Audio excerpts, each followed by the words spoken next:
Olá, meu nome é Pablo Vilaça, sou crítico de cinema e diretor do site Cinema em Cena, e eu vi Vidro, o novo filme do M. Night Shyamalan, que é o desfecho da trilogia formada pelo Corpo Fechado e pelo Fragmentado. Eu tenho crítica do Corpo Fechado, tem crítica do Fragmentado no site, eu vou colocar na descrição do vídeo o link para as duas críticas. E vou colocar também, aliás, um link para as críticas de todos os filmes do Shyamalan que eu escrevi, porque é, quando você vai ler dos meus textos sobre os filmes do Shyamalan ao longo dos anos, é um negócio que, assim, quando eu releio, eu fico até com... acho divertido, fico um pouco com pena do potencial desperdiçado, porque eu começo, assim, com uma paixão imensa pelo trabalho do cara. Depois eu começo a ter algumas ressalvas ao roteiro, mas ainda admirando a direção. Depois a direção também, até que vira um desastre total. E, enfim, é uma relação de ir me desapaixonando pelo cinema do M. Night Shyamalan, que eu acho uma grande pena, porque realmente eu era muito fascinado pelo cinema dele. O Fragmentado, que é um filme que eu achei que tem alguns bons elementos, está lá na crítica, mas tem muitos problemas, ele trazia uma vantagem, aqui um spoiler para o Fragmentado, que era uma surpresa que no finalzinho ele se apresenta como um filme do universo iniciado no Corpo Fechado. E esse terceiro filme, o Vidro, é a promessa de uma continuação de 19 anos que o Corpo Fechado tinha deixado, talvez, e por isso, claro, existe até uma expectativa em função de como ele vai usar o Fragmentado junto com o Corpo Fechado para criar essa história envolvendo os três principais personagens dos dois filmes anteriores.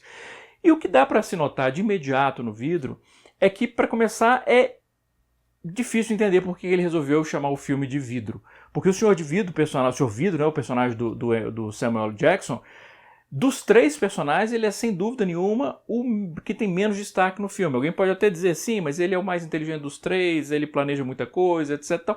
Mas na prática, dentro da narrativa, ele é o personagem com menor destaque, com a menor importância, do ponto de vista dramático, inclusive, e o personagem que ganha esse destaque é aquele personagem vivido, ou os personagens vividos pelo James McAvoy, o que dá a impressão de que o M. Night Shyamalan se interessou muito mais pelo Kevin e os seus alter egos do que pelos personagens que ele havia deixado no Corpo Fechado. Porque isso fica muito claro ao longo do filme, né, desse novo Vidro, que o interesse pelo personagem do James McAvoy é muito maior do que pelos personagens do Bruce Willis e do Samuel L. Jackson.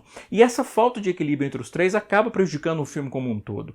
E um ponto de vista estético, o filme até que não me irritou tanto quanto os últimos filmes do Shyamalan conseguiram me irritar, com seus vícios particulares de linguagem, a sua cadência rítmica particular, que eu acho que é um dos problemas graves da filmografia dele, um ar de solenidade, de autoimportância, que sempre me incomodou terrivelmente, sempre não, passou a me incomodar terrivelmente com o tempo. E aqui, mesmo que tenha sim essa aura de autoimportância, que tenha problemas de ritmo, nem tanto me incomodou.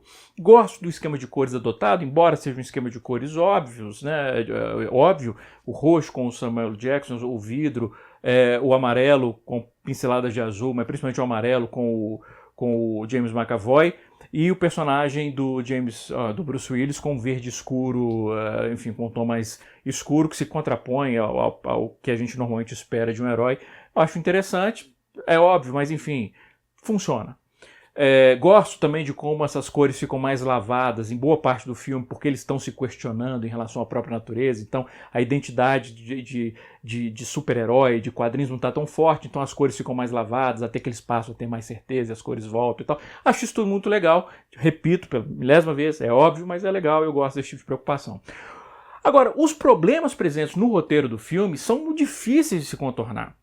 Aqui eu vou falar alguns elementos do roteiro, não vou dar spoiler nenhum, spoiler importante do filme, não vou falar sobre... sendo um filme de Shyamalan tem que ter revelação, aqui ele tem revelações, né, no ato final. Não vou tocar nisso, vou evitar tocar nisso, e se eu for tocar eu aviso antes. Mas, por exemplo, uma coisa que me incomoda, falando da homenagem que o filme representa aos quadrinhos em si, ao universo dos quadrinhos. Homenagem entre aspas, porque a visão que o Shyamalan tem de quadrinhos e de fãs de quadrinhos é uma visão bem caricata. O que fica claro, por exemplo, numa única cena que a gente tem dentro de uma loja que vende quadrinho, e a gente tem lá o cara que é o vendedor da loja, é um cara, né, gordão, com estilo nerd, e a moça que entra lá na loja, ela tem que pedir informação porque ela não entende nada de quadrinho. Uma coisa meio estereotipada, né? A mulher que não entende quadrinho, o nerd que tem que ser o dono da loja. No final, numa outra cena também, em uma loja de quadrinhos, a gente tem dois meninos jovens bem obesos. Quer dizer, é uma visão caricata do que seria o fã de quadrinho, que eu acho problemática para um filme que se pretende como uma homenagem a esse universo. Do mesmo modo, uma coisa que eu acho problemática demais nesse filme é que nós tivemos 2 filmes para estabelecer esse universo, os personagens e as suas naturezas. E boa parte desse terceiro filme gasta para esses personagens novamente se convencerem dessa própria natureza. A gente passou, por exemplo, Corpo Fechado inteiro até o Bruce Willis assumir, aceitar a versão dada pelo Samuel L. Jackson de que ele era um super-humano, de que ele tinha uma força, porque ele tinha poderes sobre-humanos. No Fragmentado, a mesma coisa. A revelação sobre a fera ser realmente uma fera leva o filme inteiro. Para que chegue aqui, boa parte do filme se passe com eles questionando isso de novo. Que é um negócio, primeiro, implausível, porque todos eles já tiveram demonstrações amplas de que os poderes são reais, que são coisas que não podem ser questionadas, porque é uma faca que quebra na pele do outro, ou o fato do cara conseguir levantar um peso que ninguém consegue levantar. São coisas que é difícil os caras virem questionar isso depois, principalmente do Bruce Willis, por exemplo, passar 19 anos exercendo aqueles poderes para vir se questionar agora. Sem falar que isso já tinha sido coberto nos filmes anteriores. Passar boa parte do filme, desse terceiro filme, fazendo esse trabalho de novo, é um desperdício de potencial de história muito grande. Do mesmo modo, a maneira como o Bruce Willis gastou esses 19 anos. Porque a gente percebe logo no começo do filme, não é spoiler, no começo do filme, que ele é um vigilante que usa os seus poderes de uma maneira absolutamente mínima. Até em algum momento um personagem cita isso, poxa, você não explora, mas parece muito mais uma necessidade do filme de explicar por que o personagem não explorou o potencial do que sendo uma razão verdadeira para ele não ter usado o potencial. Então eu vou escrever sobre o filme, mas assim, ele tem esses problemas de roteiro básicos que me incomodam e que eu acho que desperdiçam um potencial muito grande, uma história que tinha tudo para funcionar. Eu lembro que no final da minha crítica do Corpo Fechado, eu meio que desejo que o Shyamalan volte àquele universo. Infelizmente ele voltou.